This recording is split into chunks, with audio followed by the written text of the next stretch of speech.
درې ملار چې لټي په دې کې هغه الکان او جنکیم داخلي چې کوم په خپل لاس باندې خپل شهوت پوره کوي ولعیاذ بالله. او په دې مرض کې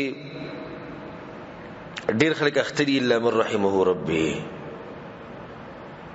او دا مهرباني د موبایل او د انټرنیټ او د دې شنو مهرباني ده.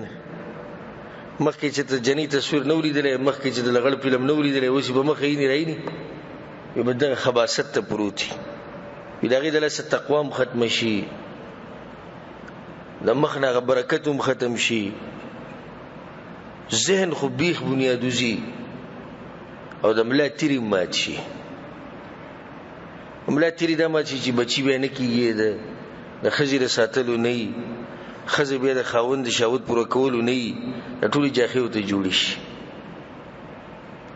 د دې قسمه کارون نه ځان لري ساتل پکار دي، بلکې د خپل کشرانو د خصفا خبره کول پکاري. خصفا یره کشران دي خبيب او ته وی چې کوم ورځ د جون بالکل تباہ شو به ته بیان کیه خبره کنه اوس بیانول وته خدي تاسو یې د حیا خبره د پټه به وساتونو په کوم ورځ چې درم لا تیر مات شي به ته وی چې تا دا کار غلط کړو دي څه بنو کول پکار د اوس نو ته بیانول پکار دي. خصفا الفاظو کې زره در کعبه پر رب قسم خورم د الله په کور کې ناسم ګوره والله لازم چې زمونږ د ځوانانو بیخ بنیاد وته به د کار سره ګوري. خو مضبوط قسم په خورم کغه لکان دی او کغه جنہ کوي دي. او دا نه چې صرف کغه بی دین راګر شي چې کوم بګزان د دیندار وي دوی کې بکم دي ششتي چې راګر دي په دې مرز کې جنکو تصویرون تکته فحاشی تکته ولیاذ بالله.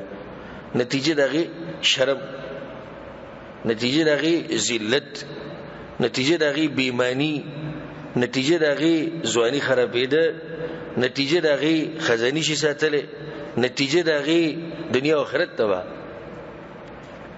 نو څه فائدہ شو؟ نن سبا خبرې وکړو. نن سبا اکثر د نیو لکان چې ودونه کوي کورونه نه برابرې،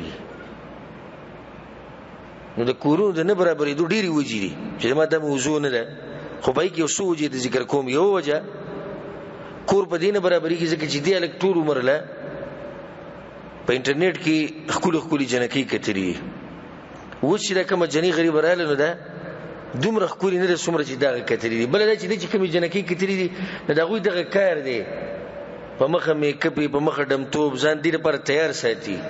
لازم به فرق په هغه جنې کې او بدی کې نه بدله سره سره ونه لګي. دا ول شپې چې ولې دوی مړه داسې جنې دي مونږ چې په انټرنیټو کې ګورو دا خو دې جنې کې خو نه هغه بل شي.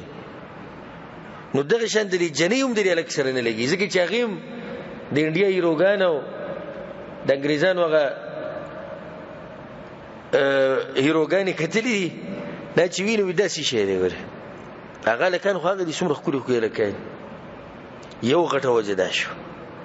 دوی موجه چې کور نشي جوړې دي الک جنسي طاقت ختم شوی د دې خباثت تراسه در دې کورونو د خرابېدو یو وجدا ده.